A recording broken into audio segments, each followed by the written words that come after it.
मनीष सिसोदिया जी के खिलाफ सीबीआई और इन्फोर्समेंट डायरेक्टरेट के पास मनीष सिसोदिया जी के खिलाफ रत्ती भर भी केस नहीं है, सबूत नहीं है, एविडेंस नहीं है, प्रोसीड्स नहीं। जब कोर्ट ने कहा कि सीबीआई ने इतने दिन तक मनीष सिसोदिया जी को रिमांड में लेकर पूछताछ करी, अब हम मनीष सिसोदिया जी को बेल देने जा रहे हैं।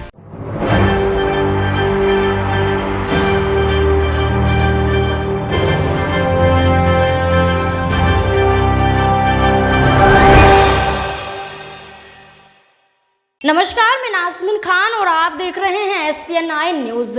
मनीष सिसोदिया दिल्ली के पूर्व उप मुख्यमंत्री और शिक्षा मंत्री अभी तिहाड़ जेल में बंद हैं, लेकिन अपनी बीमार पत्नी की वजह से वो जेल से बाहर तो आए थे, लेकिन यहाँ पर लंबे समय के लिए वो बाहर नहीं आ सके।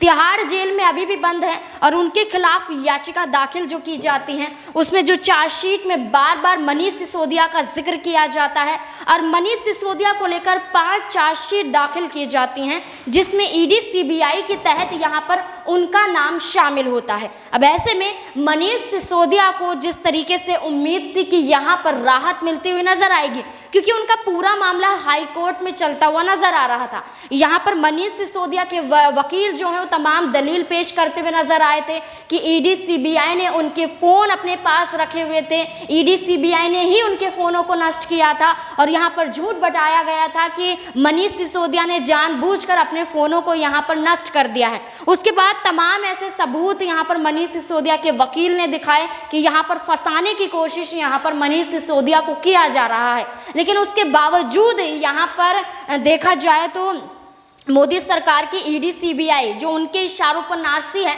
उन्होंने साफ तौर पर यहाँ पर मनीष सिसोदिया को बुरी तरह से घेरा।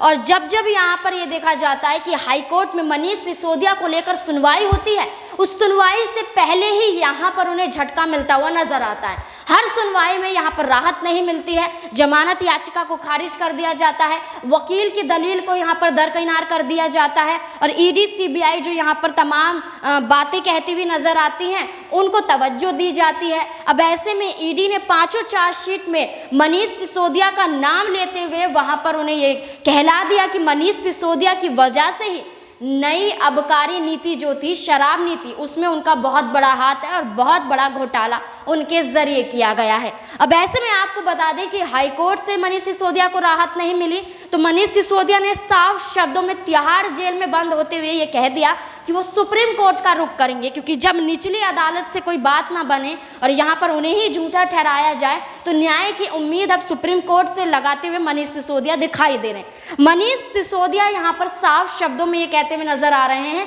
कि उनका अगला कदम तमाम सबूतों के साथ, तमाम दलील के साथ सुप्रीम कोर्ट जाएगा और DY चंद्रचूड़ जो वहाँ पर जज हैं वो फैसला सुनाते हुए नजर आएंगे। अब ऐसे में आपको बता दें कि सुप्रीम कोर्ट की बात आम आदमी पार्टी की तरफ से भी कही गई है और यही बात मनीष सिसोदिया भी कह रहे हैं। लेकिन उससे पहले आप ये रिपोर्ट देखिए जिसमें राघव चड्ढा मनीष सिसोदिया की गिरफ्तारी को लेकर कई खुलासे करते हुए नजर आ रहे हैं और कई तरीके से भारतीय जनता पार्टी को बेनकाब करते हुए, ईडी सीबीआई को बेनकाब करते हुए काफी कुछ कहते हुए नजर आ रहे हैं। देखिए ये रिपोर्ट। भारतीय जनता पार्टी का एक ही मकसद है कि कुछ भी कर कर आम आदमी पार्टी को खत्म किया जाए।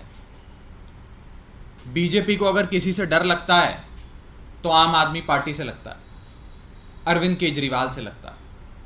और आम आदमी पार्टी को खत्म करने की इस कवायद में फर्जी केसेस हमारे नेताओं पर डालकर उन्हें जेल में बंद कर कर एक नई प्रकार की बदले की राजनीति बीजेपी ने शुरू करी है, जिसकी पोल खोल आज हम आज की इस प्रेस कॉन्फ्रेंस के माध्यम से आपके सामने करेंगे। सीबीआई और ईडी के पास मनीष सिसोदिया जी के खिलाफ मनगढ़ंत कहानियों के अलावा, मनोहर कहानियों के अलावा रत्ती भर भी सबूत नहीं है। ना केस है, ना मेरिट्स है, ना एविडेंस है, ना रिकवरी है, ना प्रोसीड्स मिले हैं। एक भी चीज नहीं है। किसी भी मुकदमे के लिए, किसी भी केस के लिए 4-5 मोटे मोटे तौर पे इंग्रेडिएंट्स, पदार्थ चाहिए होते हैं। एक मजबूत केस होना होता है, सबूत होने होते हैं, केस में मेरिट्स होने होते हैं, कोई प्रोसीड्स ऑफ क्राइम की रिकवरी होनी होती है, कोई ट्रेल होती है, कोई गवाह होते हैं, एक पूरी केस की एक ढांचा होता। मनीष सिसोदिया जी के खिलाफ सीबीआई और इन्फोर्समेंट डायरेक्टरेट के पास मनीष सिसोदिया जी के खिलाफ रत्ती भर भी केस नहीं है, सबूत नहीं है, एविडेंस नहीं है, प्रोसीड्स नहीं है। जब कोर्ट ने कहा कि सीबीआई ने इतने दिन तक मनीष सिसोदिया जी को रिमांड में लेकर पूछताछ करी, अब हम मनीष सिसोदिया जी को बेल देने जा रहे हैं। सीबीआई मनीष सिसोदिया जी को राहत देकर बेल देने जा रही थी कि भाई पूछताछ के लिए आपने उन्हें अपनी रिमांड में लिया था, पूछताछ हो गई, कुछ पूछताछ में निकला नहीं, आपने बेफिजूल में समय बर्बाद किया, अब हम इनको बेल पे छोड़ते हैं। तो इस डर से एक और एजेंसी इन्फोर्समेंट डायरेक्टरेट को लाकर मनीष सिसोदिया जी को बीजेपी ने गिरफ्तार करवा लिया और पिछले 7 दिन से मनीष जी को इन्फोर्समेंट डायरेक्टरेट ने, ईडी ने अपने मुख्यालय पे रखा हुआ है। जब इन्होंने रिमांड ली तो कहा कि भाई हमें 10 दिन की पूछताछ करनी है मनीष सिसोदिया जी से। 10 दिन उन्हें हिरासत में रखना पड़ेगा, बड़े गंभीर सवाल पूछने, सुबह से शाम तक सवाल पूछने, बड़े बड़े गवाहों से मनीष सिसोदिया जी को कन्फ्रंट करवाना है। कोर्ट ने ईडी की बात मानी और कहा चलो जांच करनी है कर लो, 10 दिन नहीं 7 दिन दे देते हैं, 7 दिन में सारी कार्रवाई पूरी कर लो। हमने भी कहा ठीक है, ईडी जो करना चाहती है कर ले, हम कौन सा डरते हैं जान से। लेकिन आज मैं ये आपको बताना चाहता हूं इस मंच से कि पिछले 7 दिन में मनीष सिसोदिया जी से इन्फोर्समेंट डायरेक्टरेट के अफसरों ने मात्र 15 घंटे पूछताछ करी है। यानी कि रोजाना 2 घंटे की औसत पूछताछ, सवाल जवाब मनीष सिसोदिया जी से होते हैं। दोपहर बाद शुरू करते हैं, चाय पीते पीते 4-7 सवाल करते हैं और दिन समाप्त कर देते हैं।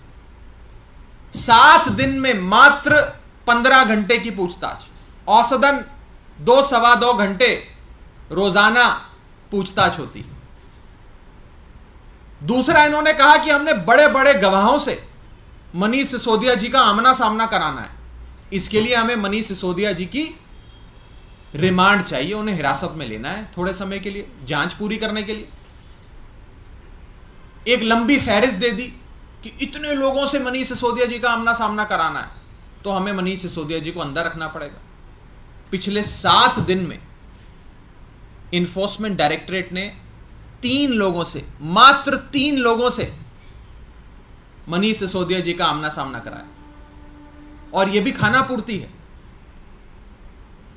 यह भी खाना पूर्ति है, क्योंकि इन 3 लोगों से आमने सामने कराने में कोई सवाल, कोई काम का या केस से संबंधित चीज, आरोपों से संबंधित चीज, मनोहर कहानियां जो बीजेपी रोज मीडिया के सामने आकर सुनाती है उससे संबंधित चीज आज तक मनीष सिसोदिया जी से नहीं पूछी गई। 7 दिन मनीष सिसोदिया जी को इन्फोर्समेंट डायरेक्टरेट ने अपने दफ्तर में रखा, अपनी रिमांड में रखा, और 7 दिन में मुश्किल से कुल मिलाकर 15 घंटे की जांच हुई और मात्र 3 विटनेसेस से, 3 लोगों से उनका आमना सामना करा।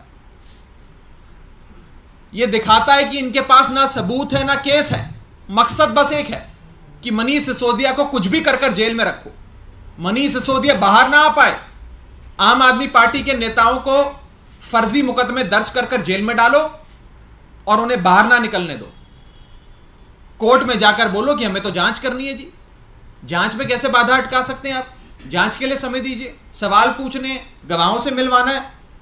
लेकिन वास्तविकता इन जांच एजेंसियों की यह है कि ना इनके पास कोई सवाल है, ना इनके पास कोई गवाह है, ना इनके पास कोई रिकवरी हुई, सिर्फ और सिर्फ झूठे, फैब्रिकेटेड, मलिशियस आरोप हैं, राजनीतिक आरोप हैं।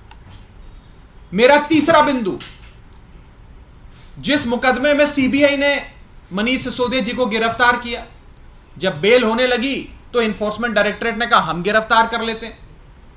जब एक एजेंसी से दूसरी एजेंसी ने गिरफ्तारी करी तो हमने सोचा कोई नया सवाल पूछना होगा। सीबीआई ने जितने सवाल पूछे, अब ईडी कोई नए सवाल पूछेगी। आपको जानकर अचंभा होगा कि आज तक एक नया सवाल मनीष सिसोदिया जी से नहीं पूछा गया। जो सवाल बेतुके सवाल सीबीआई ने पूछे, वही बेतुके सवाल ईडी पूछ रही है। जैसा सवाल वैसा जवाब, तो गिरफ्तारी की क्या जरूरत है? एक एजेंसी गिरफ्तार करती है, फिर दूसरी कर लेती है, तीसरी को ये लोग तैयार कर देते हैं, नए केस डाल देते हैं। मकसद एक है कि मनीष सिसोदिया बाहर ना निकल पाए। फर्जी केस डालते रहो, जांच के नाम पर उनकी रिमांड, उन्हें हिरासत में लेते रहो। सबूत इकट्ठा करना, गवाह ढूंढने, ये सब तो जरूरत ही नहीं है।